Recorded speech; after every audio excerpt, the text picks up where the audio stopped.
Hello and welcome back to episode 11 of Oh No No No, the Raith Rovers podcast. I'm your host today, Robbie Weir. Duncan Cameron's absent, so I'll be taking the reins for today.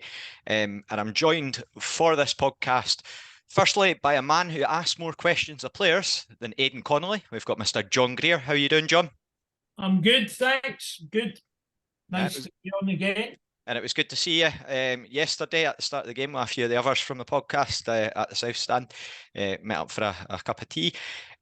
Secondly, we've got tuning in from Holland to keep us right via Raith TV. We've got Mr. Scott Fleming. How are you doing, Scott? Aye, all good, cheers. That's great. We've got a Flyers regular who is as cool as Callum Smith when he's one-on-one with a goalkeeper. We've got Mr. Blair Hopcroft. That's a lie, but I'll take it. Thanks. Nah, we'll give you it. We'll give you it. And then finally, the man who knew about Ange Postecoglou before it was cool. We've got Leslie Maben. How are you doing, Leslie? It's a beautiful day, my beautiful friend. Good morning. Excellent, excellent. So yesterday, it was the end of a tough week for the Rovers. It was a 1-1 draw against Airdrie at home. Callum Smith scored in the first half, and then they responded in the second with Nikolay Todorov header from a corner. So just to start, we'll go to yourself, John. I think there'd been a lot made before the game in terms of our injury problems, and sort of we did expect that there wasn't going to be any changes. So when you saw the lineup, what were your thoughts? I just thought it would be the team that took the field. I think we've been on such a good run and we've been winning games.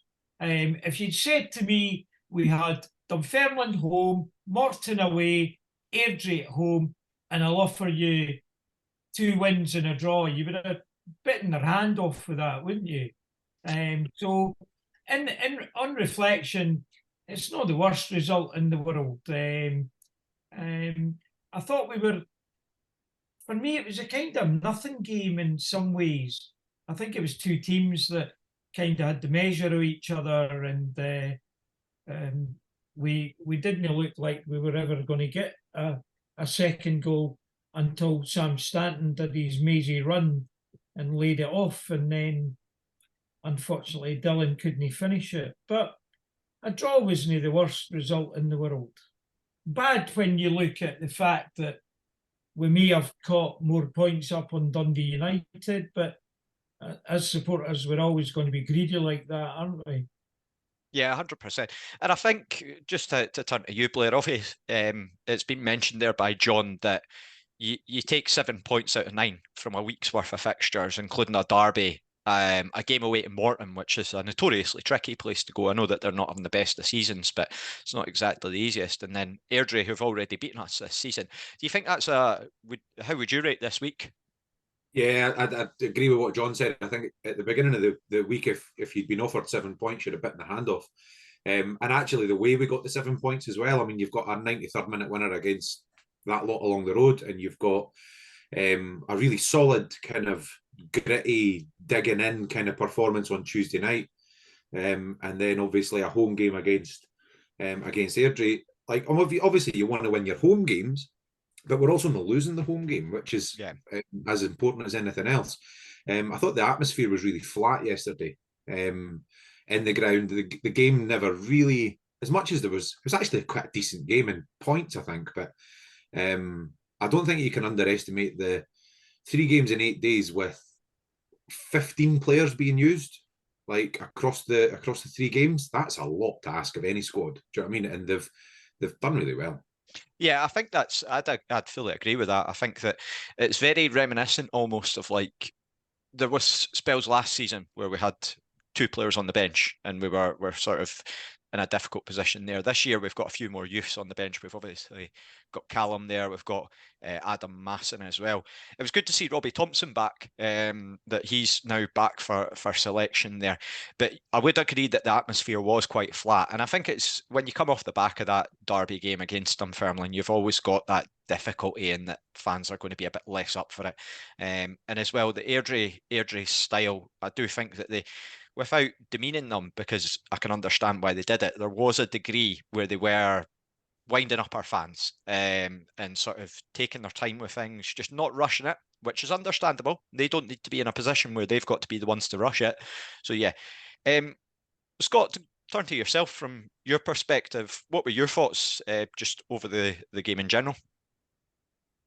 I just thought it was I mean, to be fair, I thought actually for 75% of the game, I thought it was actually a really good game of football, and both teams were trying to play kind of similar in the way of a high press, but also when they've got the ball, these sort of just touch and go 1-2s that they're doing. Like both teams, the only thing I would say about Airdrie was that they were actually doing it almost kind of what we were doing whenever we were playing poorly under McGlynn, trying to just do it at all costs. Never mind, right, it's no on, let's try and go long this time. It was just, there was, I think, twice at least in the first half that we caught them out.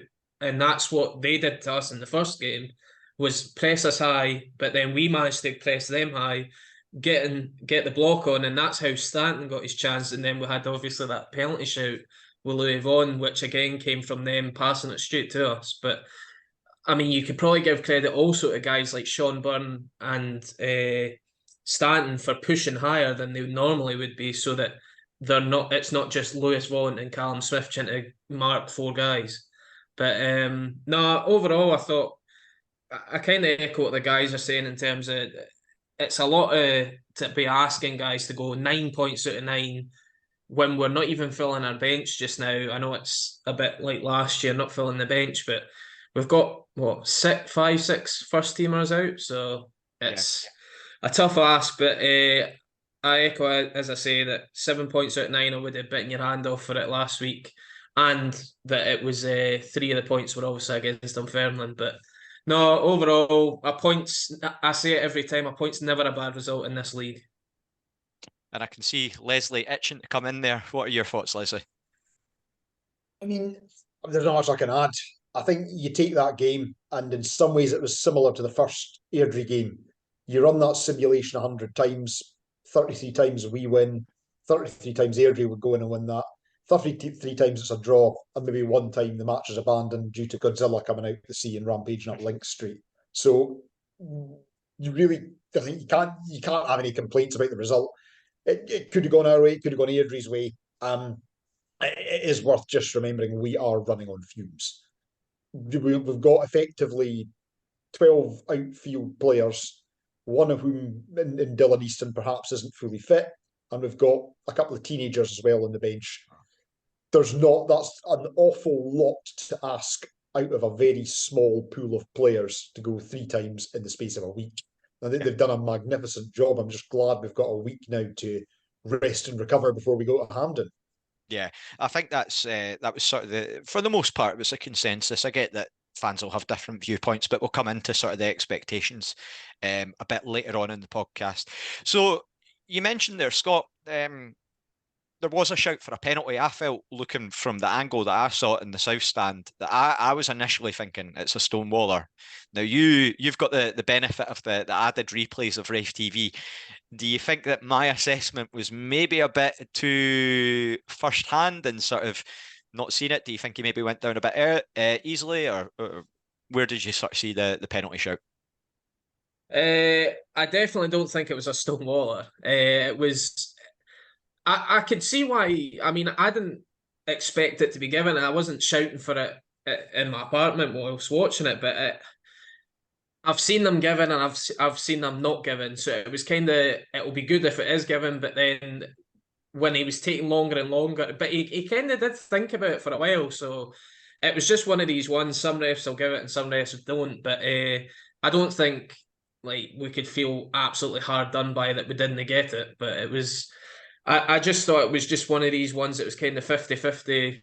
The boys just barged into him to try and kind of put him off his stride. And to be fair, if he doesn't do that, Vaughan's through pretty much on goal. So he's just done enough to not give it as a foul. But on another day, we might have got it.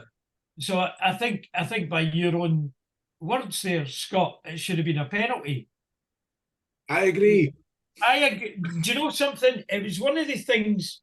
At the time, I thought, well, I didn't look at it. But when I watched it on the highlights, it was a deliberate attempt to knock him down. So for me, it was a penalty all day long.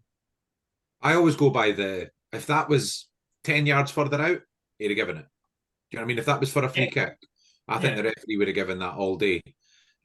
Personally, I think the ref bottled it. I think he saw it as one of those, as Scott says, one of those that you can give, you can not give. The ref had a decent enough game, but there was a couple of times where I thought he took the easy options. There was the one where he gave the sort of dubious corner to us in the second half, and he was itching to blow his whistle. Like the second the corner was taken, he was given that free kick.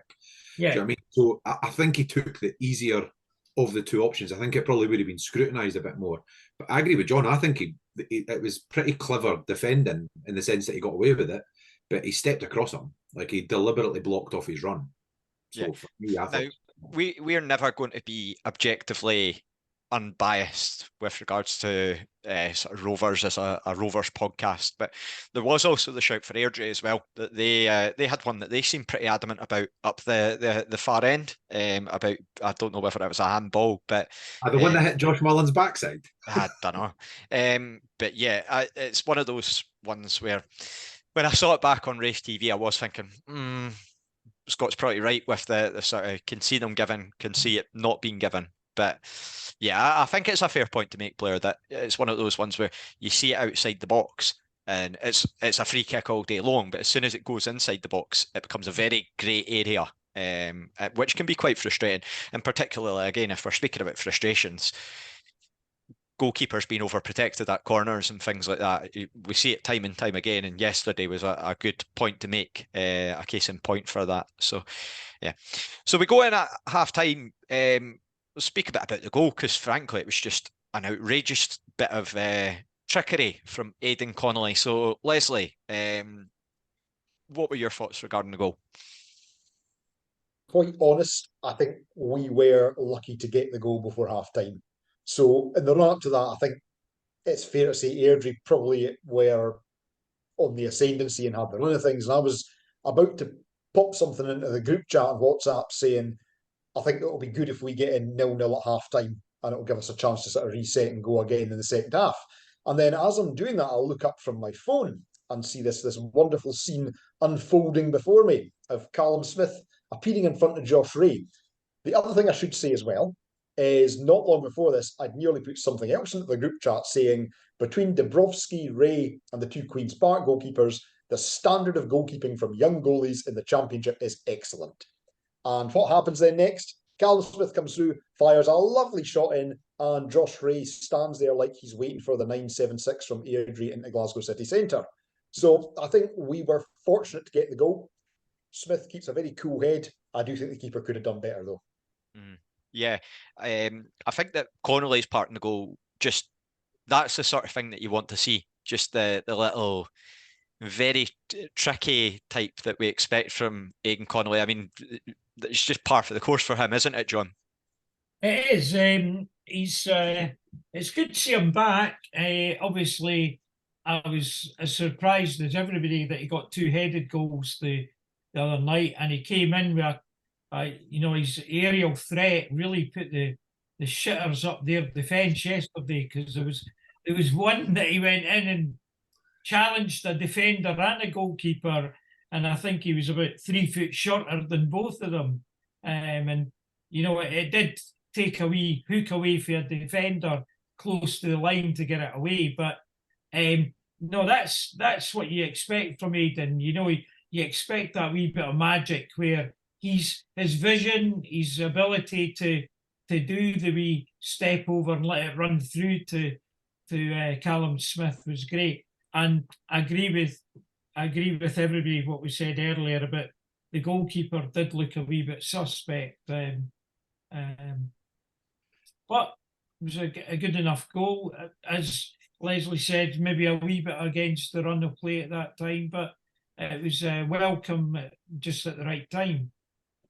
I was going to just add in there, I agree. I think the goalkeeper could have done better.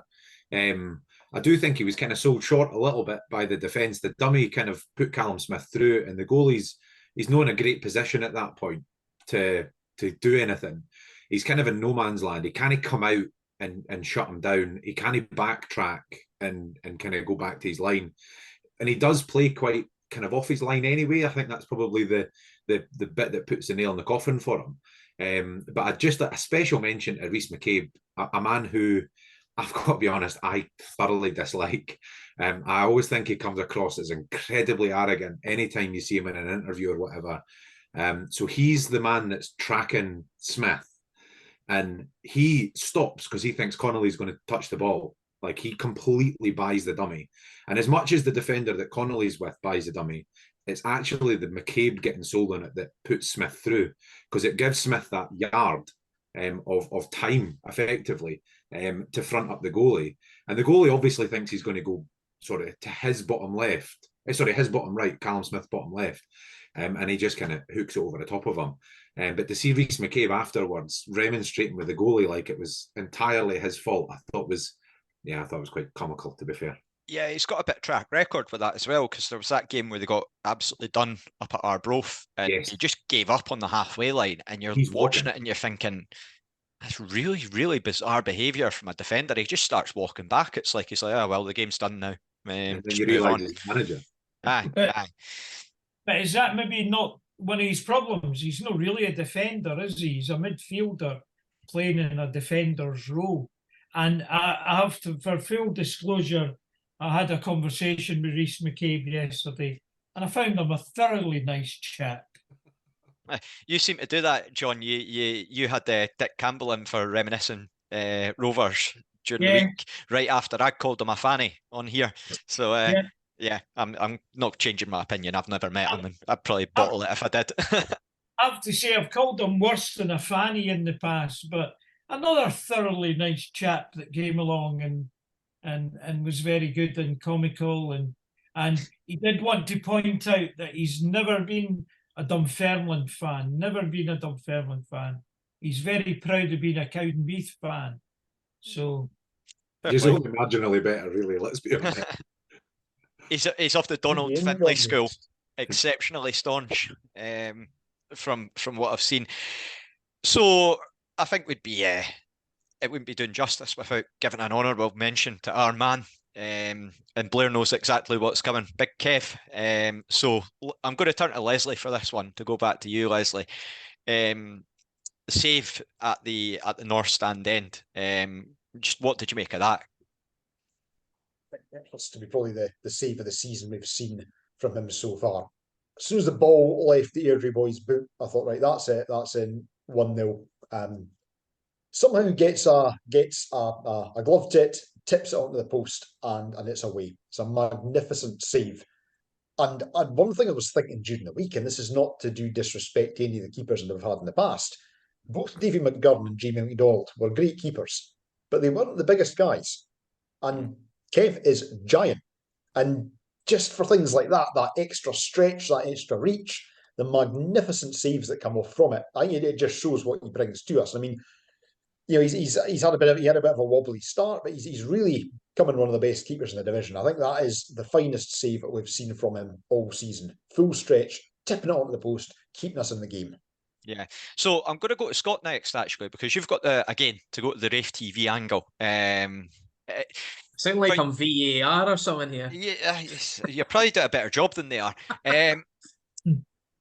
Josh Ray had a really sort of spectacular save in the second half. So to compare those two, which one do you think was better?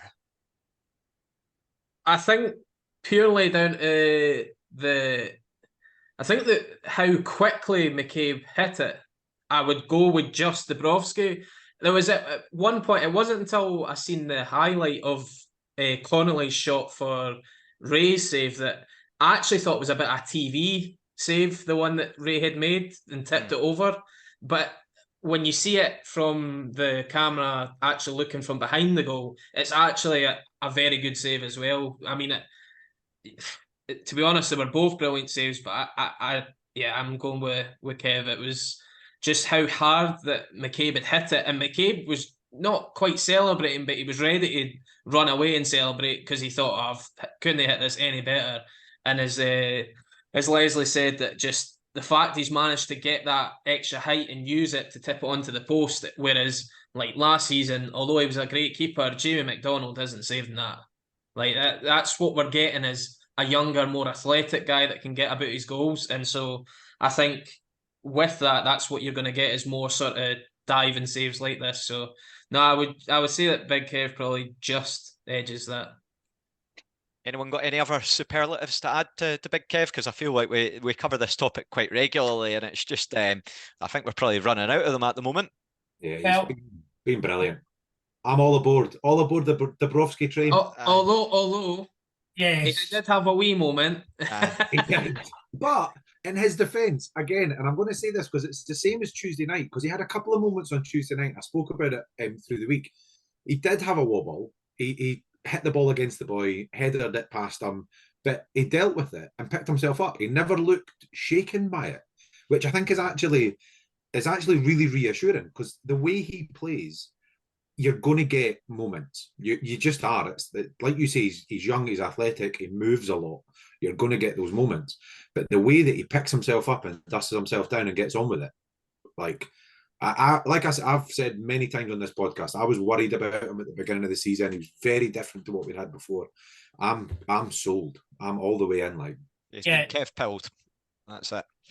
And I say as well, yep. sorry, Robbie, as Blair says, in the early days, he would have let a situation like that dwell. He would have dwelled on it, and it would have caused him a bit of, the next time it would have happened, he would have been in two minds what to do. But he looks more decisive now, and that's something they've obviously been working on, and it's very good to see. No. Just to say as well, on the last, just to keep the big Kev hype train going. We didn't get it yesterday, but how many times this season have we seen him make a save right at the very end to either keep us a win or keep us points? Okay, sometimes they're quite perfunctory saves. It's maybe a 6 out of 10 header straight at him. But Partick, I've just written down here, Inverness, Ayr, Dunfermline, off the top of my head, that's 4 games. Right at the end, he's kept his cool and he's made a save that's either got us the win or kept us a draw. Yeah, even against the Inverness one in particular stands out, because that was a free header at the back post, and they've lost Noan, and then he's just managed to get right down to it. And I know that it was a sort of talking point on the last podcast that he does, for a big guy, he gets down very, very well early to sort of save things. Hard game last week as well, to be fair. The death after the corner, the one that comes in, but even just. I love the way he does it, the way he falls on the ball as if to say, don't worry about it, guys, I've got this. It's all good. Davy McGurn used to be great for that. You would see Davy McGurn go down in stages. If it was like a 90th minute and we're 1-0 win against like a Premier League side, I think you'd see him and he'd grab the ball, he'd go down to his knees and he'd take like about a second and then he'd fall down flat on the ball and you just see him looking about. And we used to always laugh about Davy McGurn had this amazing fast run, slow run. Oh, I was about to say that. There we go. Goal kick. And he'd do this thing where he's the arms are pumping and the legs are moving and he's literally going slower and then walking. Like, he's just, I love Davy McGurn. Yeah, I mean, we'll take a little bit of a tangent here for a wee break before we go into the second half. But David McGurn's just one of those iconic players that when we brought him in from Morton, I think you knew, like, the Morton fans were a bit like, it's a bit confusing that we've let him go because he was a good keeper, but we've got Mavers who seems to be getting sort of more regular game time. And just the saves that guy made were just absolutely incredible. And I'm sure everyone's got their favourite McGurn moments, whether it's the triple save against Ayr, whether it's Dunfermline away when we were Castlenovo scoring. Even though one of my favourite ones was actually, it was against East Fife, where it was a New Year derby, the one with Willie Gray, giving it big licks, and then we won through Mark Ferry's header. Now, it was something like the ball broke through and Bobby Lynn was offside, but McGurn actually saves it. And in his save, using his hands, he nutmegged Bobby Lynn by saving it through his legs.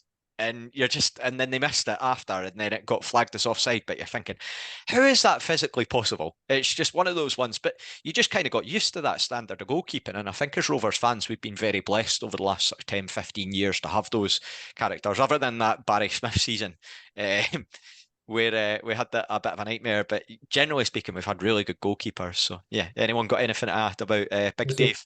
Worth mentioning as well, another goalkeeper who was an amazing shot stopper and couldn't kick. His kicking was rotten, but loved him. I would take Davy McGurn in any football team ever. Best goalie I've ever seen. Loved him. I would say that he turned time wasting into an art form. He really did. was just outstanding at it. You know, as you say, the ball would come back. There was a nice easy one. He'd grab it and down he'd go, and then he'd be there and he'd look behind himself a couple of times. Then he'd think, "Oh, maybe get up now," you know. And class act, class guy, brilliant. Fantastic. Right, so we'll go on to the second half now. Back to reality. So Airdrie had a bit of pressure. They managed to get a corner, in which they get the equaliser, which was Nikolay Todorov managed to get ahead of Ewan Murray, which was quite a surprising thing to say. We're talking about our meatheads in defence, and as Ewan Murray's branded himself. Ewan Murray's obviously done really well this season, but just with that, it's another set piece and a bit of frustration, I think, from our fans. So we'll turn to you, Scott, first. What were your thoughts regarding it? I mean, am I surprised we conceded for a set piece? No. It seems to be our worst attribute, to be fair, that we... And again, it was, I think, just inside that 10-minute period after half-time as well. So it's something that sums us up, to be fair, basically since Ian Murray's taken over, it's something that summed us up, that for a guy that was a defender, can he organise a box for some reason when it comes to set pieces? But on this occasion, I'm not going to have a go at Big Kev, because he was completely pinned to his line brilliantly by, I must say, by the Airdrie players. There was at least 3 of them had pinned him to the line, and he had no way of getting to that ball to even try and punch it. So I seen some people go, "Oh, he could have got." I was like, he had to go through 2 our players plus the 3 Airdrie boys to even get close to it. So there was no way of him getting to it. But as you say, it was surprising to see Murray getting beaten, but at the same time, Todorov's still even got a height advantage over Murray by at least a couple of inches. So no, it was disappointing. But as I say, I'm hardly surprised these days when we do concede for set piece. So to move on to yourself, Blair, do you think that it's a bit sort of maybe harsh, given that it's sort of symptomatic that we've got these injuries with lads like Corr and Watson both out? Do you think that the situation would maybe be a bit different if we've got those available? Yeah, I think so. I was actually thinking much the same as Scott was going through there. He's right. We do concede a lot from set pieces at the moment, and there's a little bit of me that's kind of okay with that, because it also means that teams aren't able to play through us. They're not breaking us down. You know, it's taken set pieces for us to actually concede, which is reassuring in a way, but worrying in another. But I think you're right. The thing with Scott Brown, and it has to be said, he does a great job. Like you've got to give him so much credit for what he does when he's playing at centre half, which is not his position, but he is not a centre half, and I think that's the big thing. And when you look at us at a corner, ordinarily, if everybody's fit, we would have Jack Hamilton in there, who's good in the air and is big. You would have Watson in there, who's good in the air and is big. Do you know what I mean? You've got all this kind of thing, plus you throw into that. I mean, Ewan Murray, right? I mean, he gets beat for the header by Todorov, but Ewan Murray this week has, honestly, it's like watching WWF in the 90s. It's like watching the Bushwhackers. He throws himself in front of something. He gets battered. He dusts himself down. He gets himself back up, and he gets going again. How he's done that for, I mean, what is it, 270 minutes plus stoppages this week? Yeah, is unbelievable. And the fact that the one goal we've conceded like that has come from him getting beaten in the air by somebody who's taller than him, who's actually quite a big physical striker. I'm kind of looking at that and going, do you know what? Chalk it up to shit happens. Like, yeah. It was a good header. It was a good corner. As Scott says, it was really well worked from the Airdrie players. But yeah, it's just one of those at the moment. Until we get bodies back in, we are vulnerable at crossballs. Like, there's just no way around that. Yeah. So to go to you, Leslie, do you think it's one of those ones where you do just need to give a bit of credit to Airdrie just for how well they've managed that set piece routine? Obviously, Blair's mentioned about sort of having Dubrovsky pinned to the line by a few bodies. So what was your perspective? So last 3 goals we've conceded have been effectively identical. They've been corners from our left that have come in and have ended up in the net. Of those 3, I would say the Morton one was the only one I was annoyed with, just because it came so soon after half-time. I think yesterday you just have to say fair play. Todorov gets something like Blair says. You look at everything else you and Murray's done in the last 7 days, and you just say fair enough. Again, Dundee United won. Okay, it happens. Louis Moult, very, very good striker. You can't really complain. I did, however, do a wee bit of number crunching.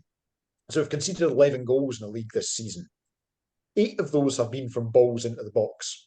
7 have been from balls into the box from the right, and 4 of those have been from corners from the right. So there's a very clear pattern as to where the goals we're conceding is coming from. Again, though, I think, and it was Duncan had put this in our chat yesterday, a lot of that there is a correlation between when not just Watson but also Jack Hamilton are not available and when these are happening.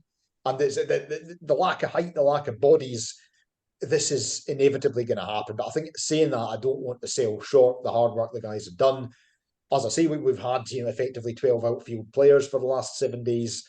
These things are going to happen. It is an area of concern, but I'm not as annoyed about it as I was when we did it 16 times last season from the right. Yeah, I think that's a fair assessment to make. So yeah, just to go to yourself, John. Obviously, we see Todorov getting the goal. After the goal goes in, what was your sort of thoughts? Did you think that it was going to be backs to the wall, or did you always sort of have faith that we were still very much in the game? My initial thoughts were, I hate Todorov. That's what my initial thoughts were. He's a man that cheated Davo, but Davo was an easy person to cheat. No, sorry. Blair's point on Jack, I never really thought about the Jack Hamilton thing. I knew that from corners that missing Keith Watson was a thing. But if you have Jack Hamilton at the front post or slightly in front of the post, the cross maybe doesn't reach that area. And that's something I never really thought about. But after that, I thought, all right, let's just get back on again, get the ball moving. I think that's when we brought Dylan Easton on. And we've said before, once Dylan Easton comes on, especially late in a game like that, their defence and their players in general are thinking, what am I going to have to do? Put up with him now, So we got down and we started moving it about again quite well. And then, did I think we were ever going to score? I thought there was a wee thing of, there was a bit where the balls were getting knocked about in that. And when they were coming in, the guys in the middle, whether it was Connolly or Vaughan, I was saying in my head, take a wee bit of responsibility, guys. You didn't just pass it off looking for someone else. Have a wee pop, But that didn't seem to come until Stanton went on his mazy run. I saw Christina in the main stand thrown herself to the deck as it didn't quite happen for him. But, it was just going to be one of these afternoons. Yeah, what was interesting for me was that we changed it up by bringing Adam Masson on and McGill on, and that allowed for us to shift Scott Brown up into midfield, and straight away you saw him coming deep to pick up the ball and turning and running with it. We had a couple of chances to sort of end the game, and so did Airdrie. I think either team could have realistically said that they could have gone on to take the 3 points. Aside from Connolly, you've already touched on there that Dylan Easton had that at the end of Sam Stanton's mazy run, where you sort of feel it's just not quite at the right angle for him to get it away from his foot into sort of the corner of the goal. He kind of just puts it directly at the keeper. And I think as fans, you see that, and I think it's very easy to judge that. But when you're in the players, I don't think anyone appreciates how hard that shot is to actually get off unless you're in that position. So yeah, the game ends in a 1-1 draw. Airdrie have a late chance. Sort of Callum Gallagher just can't get his feet under the ball and puts it wide of the post, and that pretty much sees out the game.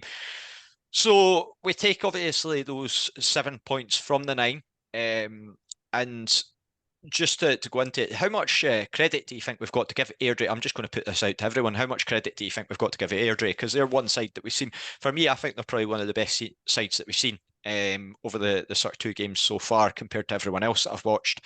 Just seem to go about their football. So how much credit do you think we've got to give them? Yeah, I'll come in. I think a bit. Yeah, I think they are. Them and Queen's Park are probably the two best sides we've seen it. Certainly at Starks, anyway. I think just to pick up a wee bit on before we kind of give Airdrie too much plaudits because it doesn't sit comfortably with me, to be honest.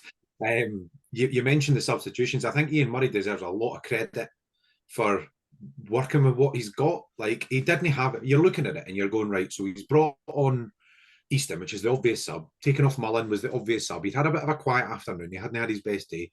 And you're thinking, right, so what next? Like, what do you do? You've got McGill.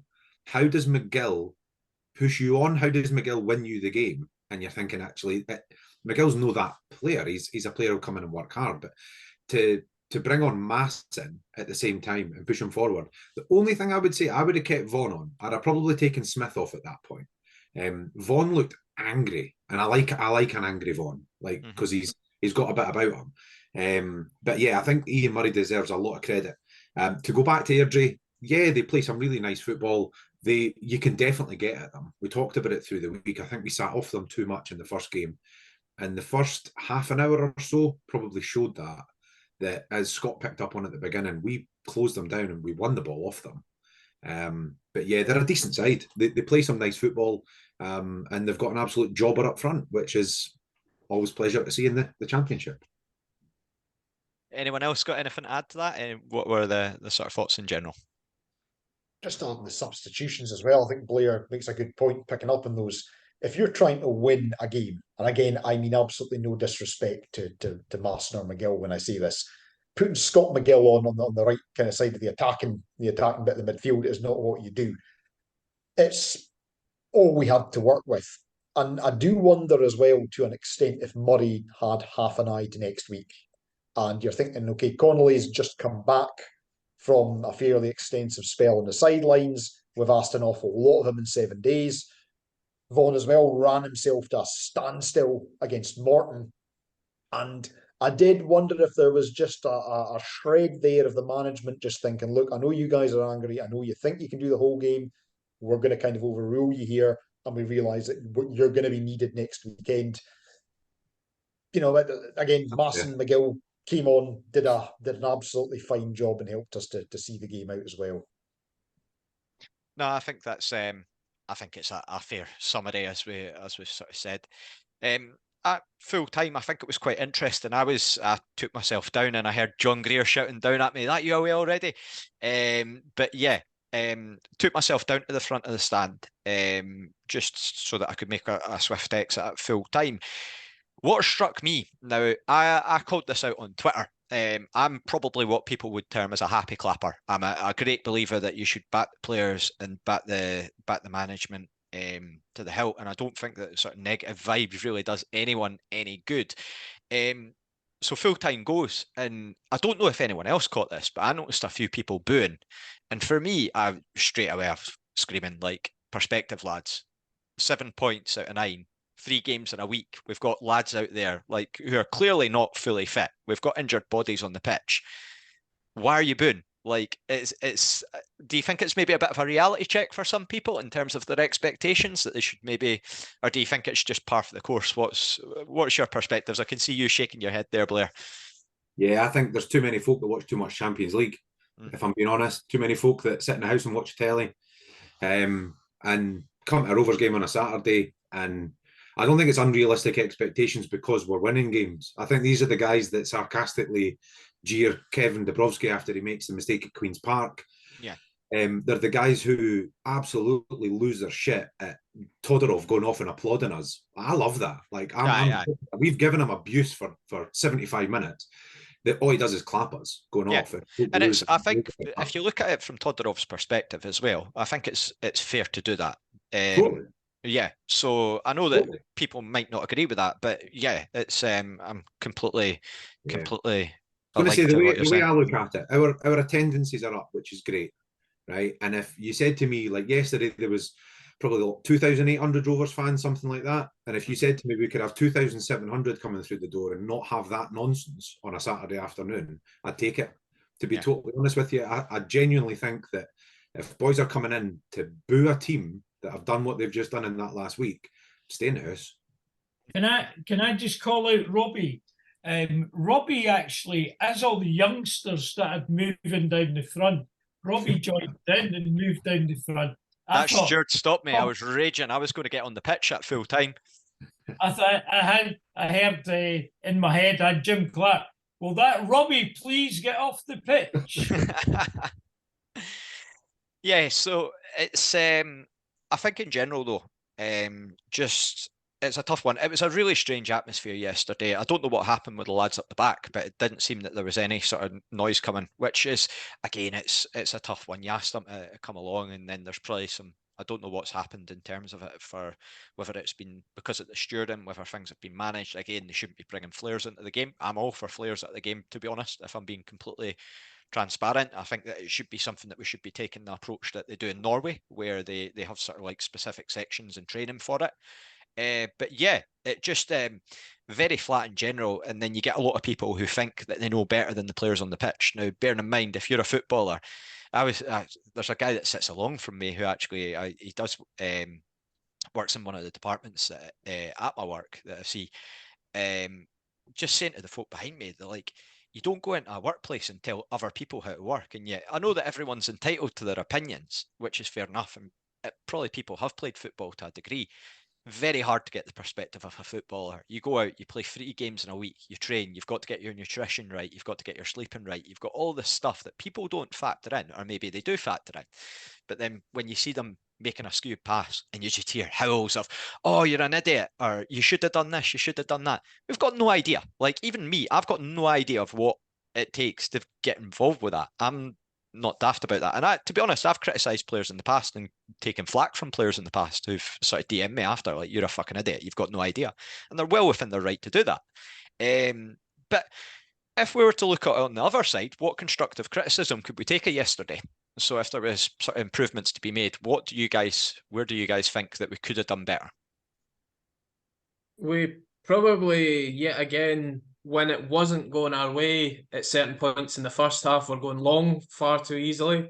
And Davy Hancock actually was chatting to Davo about it quite a fair bit in the first half on the commentary, was that when Airdrie did it, it was a specific long ball that was going to a player. It wasn't just, oh, we're not getting this, let's get rid of it. Whereas for us, if it was Liam Dick or if it was Ross Millen, whoever it was more of just a hit and hope up the line. And you're kind of, again, if you've maybe got a Jack Hamilton up there with Smith or Vaughan, you've got more chance of the ball sticking. But when you've got Callum Smith and Lewis Vaughan, who are 5'9" and 5'10", the likelihoods they're not going to beat 3 centre halves, because it looked like they were set up in a back 3 to begin with yesterday until the boy Hancock went off injured. But I definitely think we need to try and think a better way, especially when Hamilton's not playing, at getting the ball up the park without just hit and hope sort of balls. But that's just what I took from it yesterday. Yeah, I think that's fair enough. What about for yourself, Leslie? Was there anything that jumped out for you? I mean, it's hard to think of things that you could do better with the hand we've been dealt.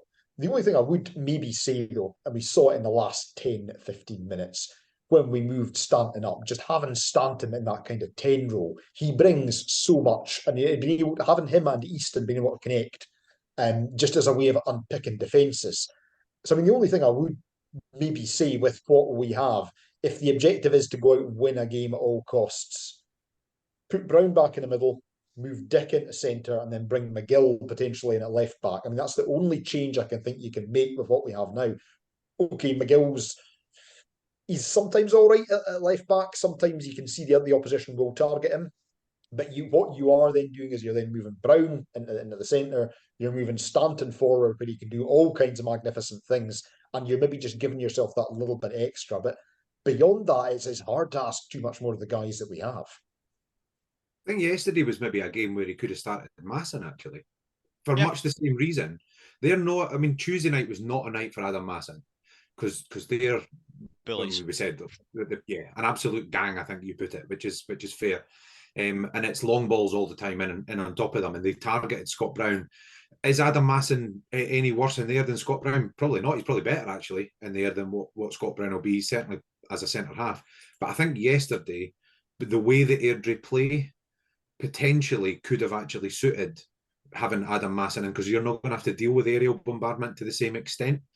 I do think it was when he made the subs, you could see, and it was late in the game, but you could see the energy that Brown brought in, which freed up Byrne, which freed up Stanton, and it brought us forward. I think that's a good shout, Leslie. The other thing is, when you think about it, we're undefeated in 9 games. With Scott Brown playing in the centre back role, and not having his energy that you've just spoken about in the midfield. Keith Watson's missed the last 9 games, so just getting him further forward yesterday, Brown, was good to see, wasn't it? And as you say, he had that drive that he wanted to get things moving forward. And as you said as well, Leslie, it freed up Sam Stanton for the role that he's best at, you know. No, I think it'll be interesting when we do get these lads back from injury, and they're all itching to get back. You can tell, like, straight away, just that, especially the longer term ones, I can imagine for Dylan Corr and Ross Matthews in particular, that they will just be desperate to play football when you're out for months on end. So when we get those players back, it will be good to see, and very interesting to see how Murray actually handles that situation when you go from having a sort of dearth of players almost and not many options available to when are you going to make your changes and what are you going to utilise and where it's going to be available. So that obviously covers off the game quite nicely. Has anyone got any sort of further points that they want to add about it? Or? I just wanted to add, just before you cut off there, what you were saying just at the end, when these guys are back, the last time that I can think of it happening was when we went to East End Park at the end of August, which was, third game of the season in. I couldn't believe how excited I was to see how good the bench was that day. Like, we had Gullen on the bench, Vaughan was on the bench. Like, the fact he left Vaughan out at a Derby game was actually, it baffled me at the time, but then I thought, he's probably looking to win the battle first before he then goes, right, I'll get my... and then he's got 3, he had Easton on the bench also that game, that he's got 3 players straight away that could win a match for you. So if it's 0-0, 65 minutes, the Pars haven't got 3 players anywhere near the level of that in that game. So I think, and also the stuff about Sam Stanton, the last time we played him in that sort of 10 role for any period of time, and it was together with Easton, was Ayr away, and look how well we played in that first half. Yeah. If we can get, I know we'll talk about midweek, but if we can get Easton and Stanton both there next Saturday starting, I would go with that. Then let's see how, on a big pitch as well at Hampden. Yeah. And I think it's interesting as well that you look at the social media reaction. Obviously, I mentioned before that there was a sort of few shouts at the end, but for the majority of the folk, there was the reaction of, you have done so well this week. It's been a stellar effort, just a lot of players putting the body on the line and just going that extra mile. So credit to Murray and the squad for that. Before we move into the big question, I'm going to ask you, John, just got the Hall of Fame coming up.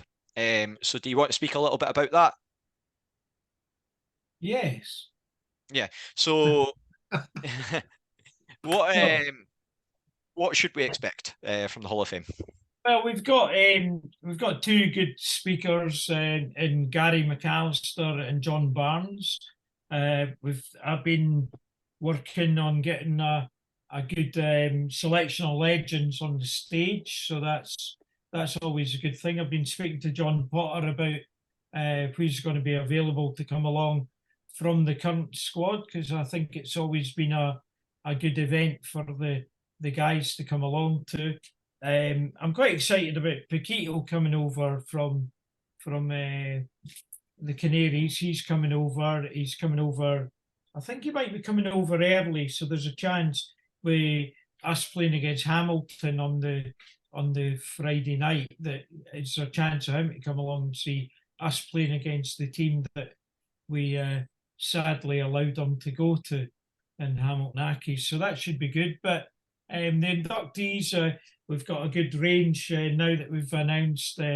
Grant Murray is the 5th inductee, so that's good.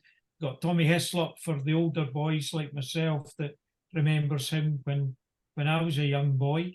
Then you've got Jason Thompson, who's well worthy of his induction. Danny Lennon, who obviously was the top goal scorer in Europe for us ever. And I'm sure, apart from when I used to play Subbuteo, he's the most goal scorer the Rovers will ever have in Europe. So that's good. Gordon Arthur, who's another really good goalkeeper and a kind of unsung hero of that team. So it's going to be a very good night. So hopefully everybody, I know, Scott, it'll be difficult for you to get along, but it should be good. Yeah.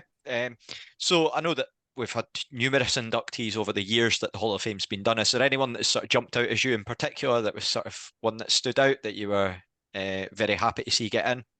Well, no, they've all been very well merited, but there's certain things that I'll always remember, like Marvin Andrews, the man mountain, it's Marvin crying, when he got inducted. Tony Ruggie coming back from, well, I think he lived in Boston at the time, but came back and having the place all doing a prayer, for, yeah, that's right. Do you remember that, Blair? I do, yeah. Totally surreal. Where are we going here? But the other thing is, what I've got to explain to you, since I took over the role from the man that was Mr. Raith Rovers Hall of Fame and Ali Gourley, Ali was the driving force behind it. And there's a great piece been written by Alan Crowe about Ali's contribution to the Hall of Fame, and it was just amazing. He was a man that really drove it forward. But in the past, I've had to deal with families. Now, Ian Porterfield, a legend at Raith Rovers, but also a legend at Sunderland. Now, I didn't know until I got into speaking to his family the complex. He'd been married 3 times. Some of his children from his first marriage didn't want to go if the children from the second marriage were going. His third wife, who was from Trinidad and Tobago, phoned me up and said, "Why didn't you tell me this was happening?" And I felt like saying, "I didn't know you existed." How was I going to tell you? I read about this on the internet. I'm sure you did. That's good. We're getting the news out properly. Doing the job. Aye, so there's all these complex things like that, but it has been surreal, over the years, like driving Harry Redknapp and Joe Jordan back to the Dakota where they were staying after the event. And I said to Harry Redknapp, I thought, in my head, I'm going, it'd be nice if I drove past Starks Park and you could see Starks Park. And I said to him, would you like to go past Starks Park? And he said, fuck me, wee man. It's 10 to 1 in the morning. What am I wanting to look at a pitch black football ground for? Unbelievable. Harry Redknapp, what can you do? So we'll move on to the big question now. So to go for this, we've selected the option of which player, now that we've seen all the teams, other than Arbroath, which player has most impressed you so far from the opposition this season? So we'll go to you, Leslie. Is there anyone that's jumped out as being a real standout for you so far? There is, and unfortunately this person has been a king-sized pain in the arse to us in previous seasons as well, and that is wee Logan Chalmers from Ayr. I wish he would just bugger off out of the UK completely, because I do not want Raith Rovers to ever have to see that guy again doing wee flicks and tricks and overhead Rabonas and God knows whatever else. He is an absolute nuisance. I mean, you can answer these questions differently, and if we were saying, do we want to sign him? No, because I think Dylan Easton's probably better. We've got a lot of players that can play that position. We do not need any more tricky attacking midfielders, but my goodness, that guy is an absolute pain in the backside. just a very, very talented player. Very, very tricky wee player who does exceptional things. Like Dom Thomas, but without the arsehole complex. Very, very talented footballer, and one who just gets right up your nose, gets into great positions, makes all kind of great shots and things like that.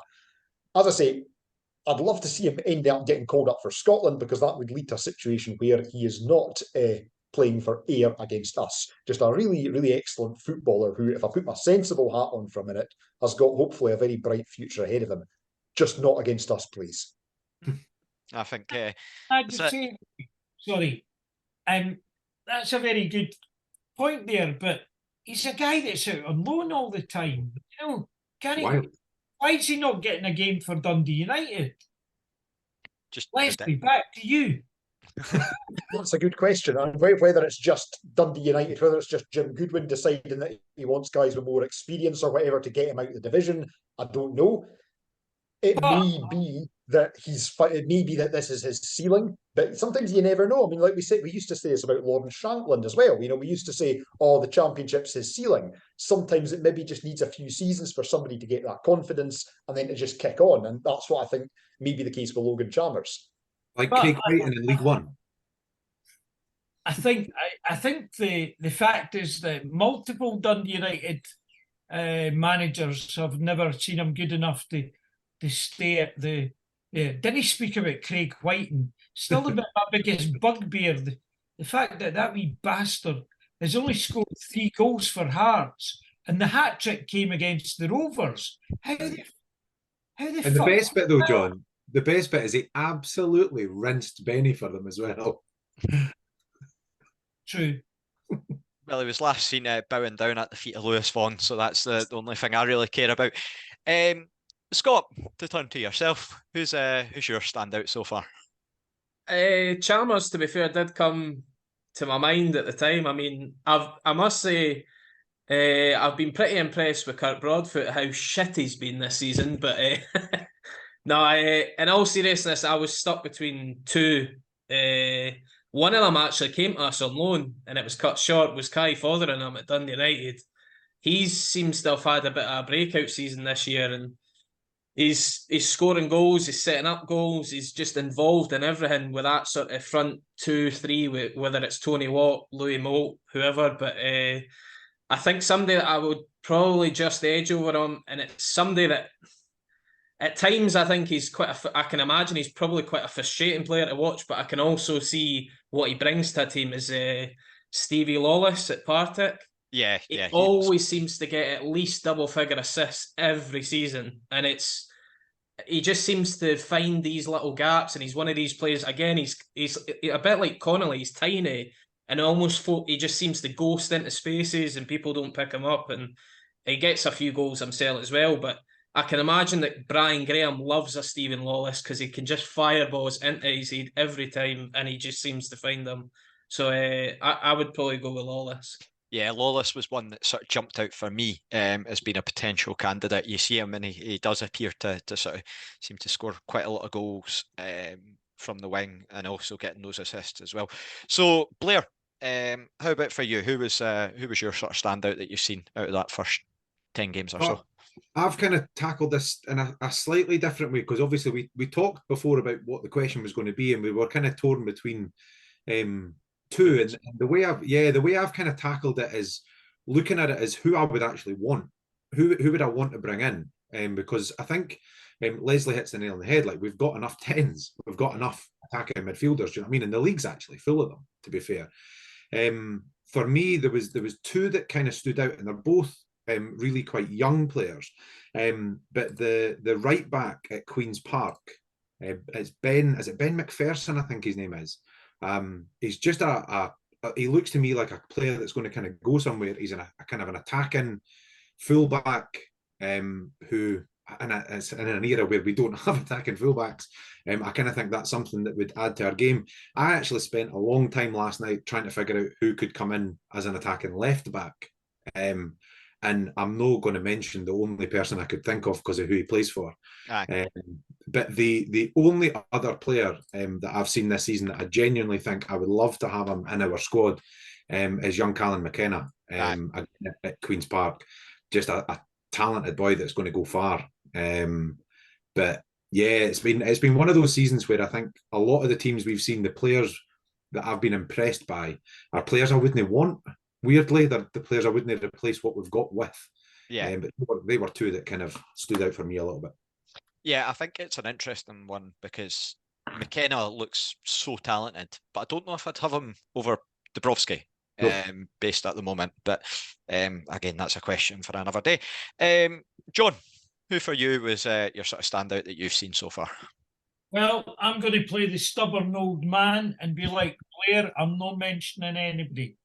There's nobody really that has stood out for me this season that we've played against. Maybe that's because I've got my blinkers on and I'm watching the Rovers, but I think the obvious one that you just said is a fullback that plays for a team of zebras that Don't say it. Don't say it. I'm not going to say it. I'm not going to say it. It's a place near Crieff. But I'm not saying it. Okay, so we'll just leave it there. That's fair enough. That's fair enough. For myself, McKenna was one that jumped out. The one that I initially picked was actually Kerr McInroy. I think that he's a player that's always looked sort of very... He moved to Kilmarnock and he just never got a break there, which seemed really strange because he'd done very, very well with Ayr and Airdrie before. And he's gone along to Partick and he just seems to put in these performances where he does show up every week and adds a bit of quality into that midfield. And Partick are just seem a very inconsistent team. I know that they won yesterday. They've got Brian Graham up top who's going to get them goals. They've got Lawless and then they've got the likes of McInroy as well that'll chip in. But yeah, he was one that I thought when they signed him in the summer, I was like, we've got so many midfielders, but if we did need a midfielder, he would be a player that I would want us to sign. I don't think he would sign because he's a Pars fan. But yeah, he just looks a solid midfielder. Robbie, did he not play in the midfield that got stuffed 5-1 at Starks Park? I'm not sure if he did. I think he did with the boy Henderson, Ewan Henderson. To be fair, Ewan Murray played in that side as well, so we've got to... Yeah. But he's a good meathead. Yeah. Very true, very true. We've got to give Ewan Murray his credit there in his meatheadish ways and how we love them. So that'll round off today's episode. So I've just got to say thank you for listening and taking the time. If you've not already, feel free to follow us on Twitter, that ONNN podcast. I think I'm saying that right.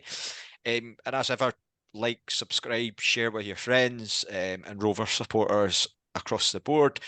We'll be back next Thursday with a preview for our trip to Glasgow and looking ahead to that. But yeah, thanks a lot for your time and enjoy the rest of your weekend. So I'll leave it to the rest of the crew to say goodbye. Bye-bye. Cheers.